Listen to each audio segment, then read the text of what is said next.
Hello everyone. There was a problem with our, uh, I guess, live, but let's see if it's resolved or not.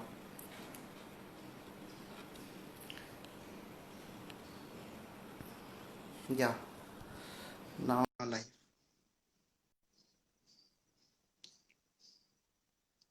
Just waiting for the Haritima. So, hello everyone, welcome to our first session of Startup 101.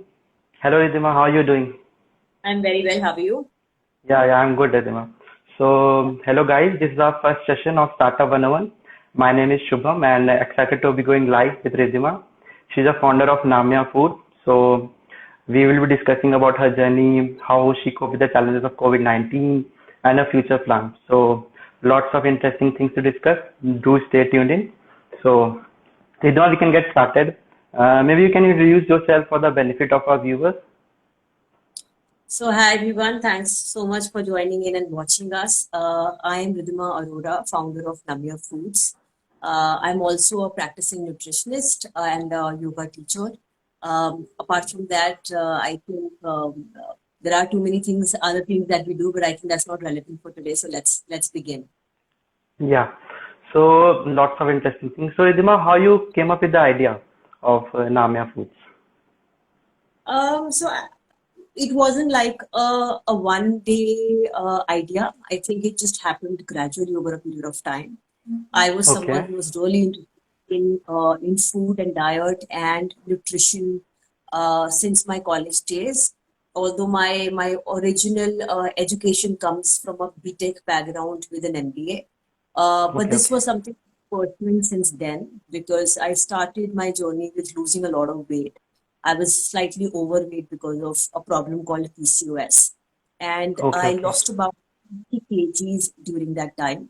And when I lost that weight is the time when I realized that how important was it to sort of, eat healthy food. Yeah. And exactly the reason, I think my sensitivity towards food and health and nutrition sort of began then.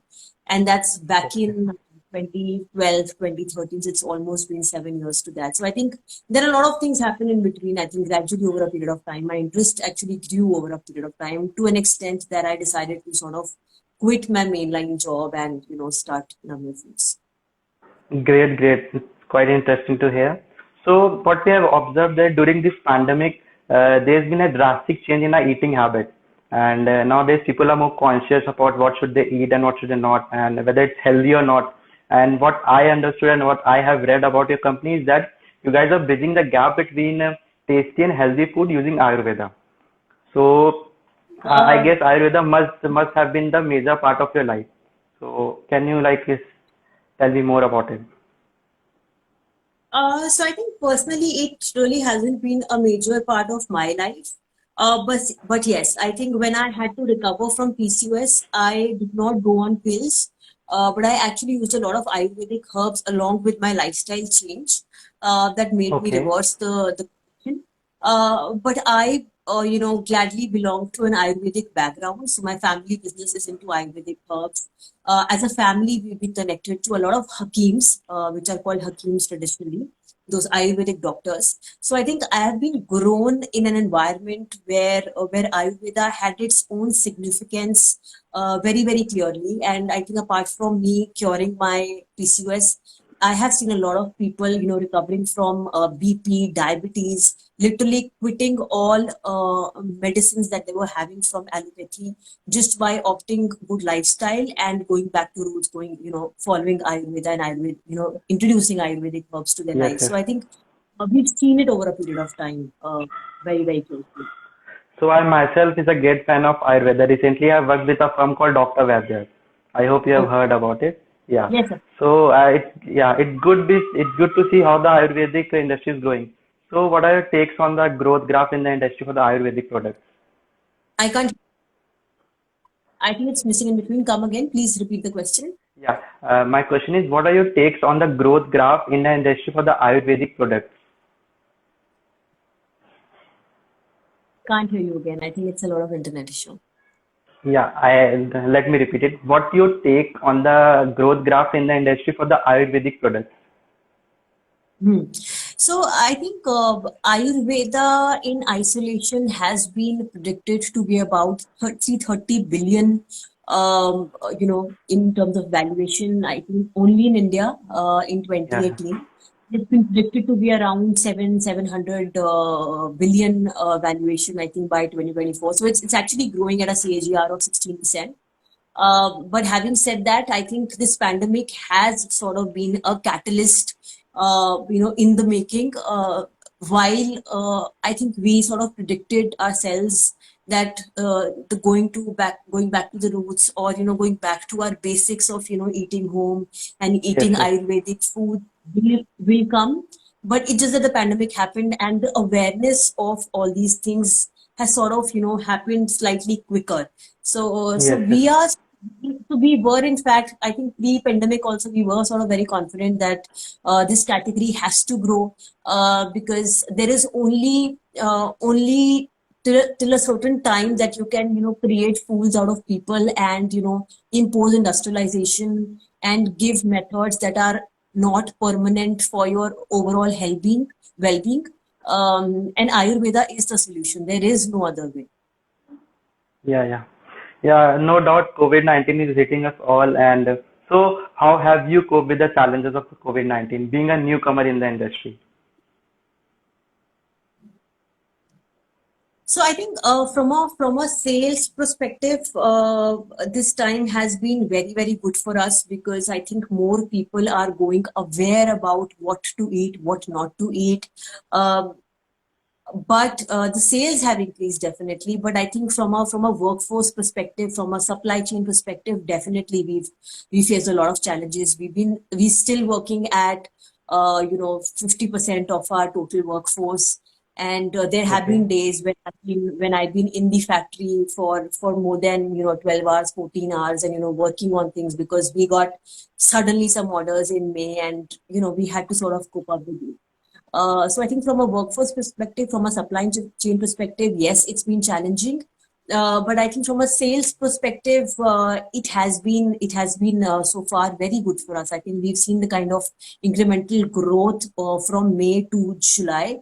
I think it's been crazy for us from that perspective. So I think we are in So, a good situation.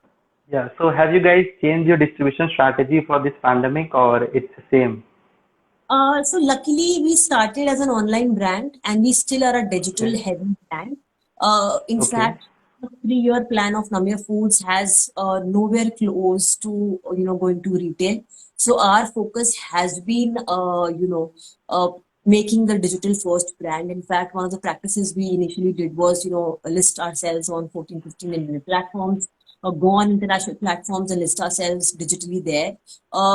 And in fact, it's actually been no change from that perspective for us, because we were already relevant for the kind of situation we are in. And I think as a business model, from an employee perspective, from workforce perspective, we've been more or less a virtual based company. So today I can just take my laptop and go to anywhere and work. So we have Great, great.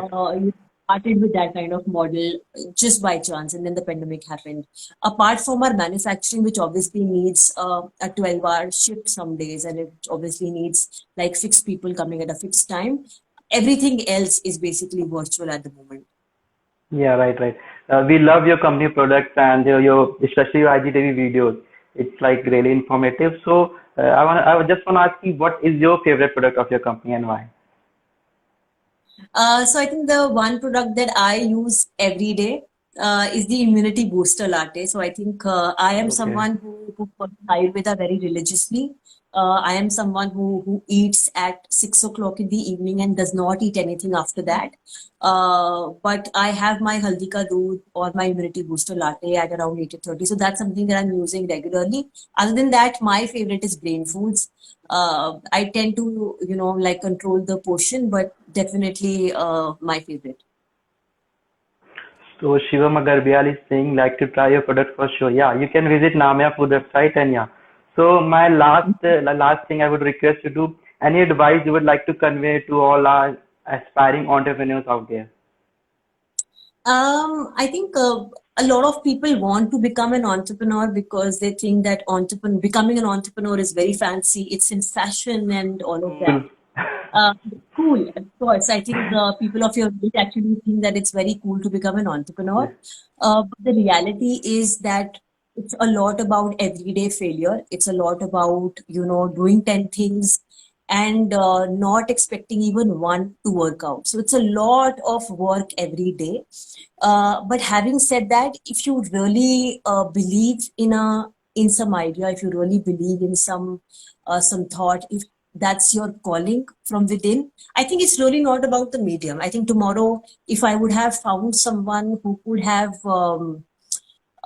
been doing the same kind of work, I would have been more than happy to do a job. But I think the intent was to work, in this segment, to create that awareness, to get that segment into place. It's exactly the reason why we do a lot of nutritional coaching program, a lot of awareness videos, a lot of IGTVs, precisely because we want to create an overall well-being in the society. We really don't want a lot of people to end up into hospitals. So I think that I had that belief in mind. But don't become an entrepreneur just because it looks fancy. It isn't fancy. It's a lot of hard work.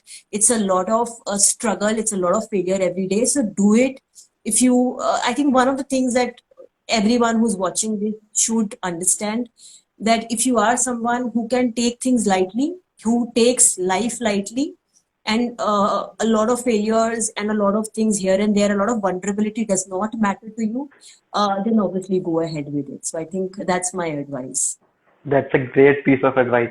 So yeah, thank you, Ridhima, for taking out the time for this session. It was an enlightening session. There And are guys, different questions that I can yeah, see. yeah, yeah, yeah. One of the So, questions, what are your future expansion plans? yeah, Thank you for asking this question, Swati Kumar. So our future expansion is going to be dominant by digital, as I said, at least for the 3 months, for the 3 years, sorry.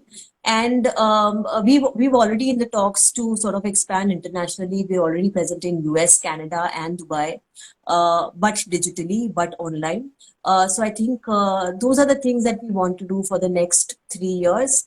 And we've been investing heavily on nutritional coaching programs, meaning that, helping and enabling people to eat the right way. So I think along with selling the products, which is just a byproduct of the overall intent of the brand, we are working a lot in terms of, communicating and telling people what to eat, what not to eat. Because I think as a nation, we need to change and let the industrialization go off. yeah, great. Guys, you can check out the Namia Food Instagram page and also the website. They have amazing products there. So yeah, thank you, Ridhima. Thank you once Thank again. you. And it was a very enlightening session. Thank you. Bye. Thank you. Okay, bye bye.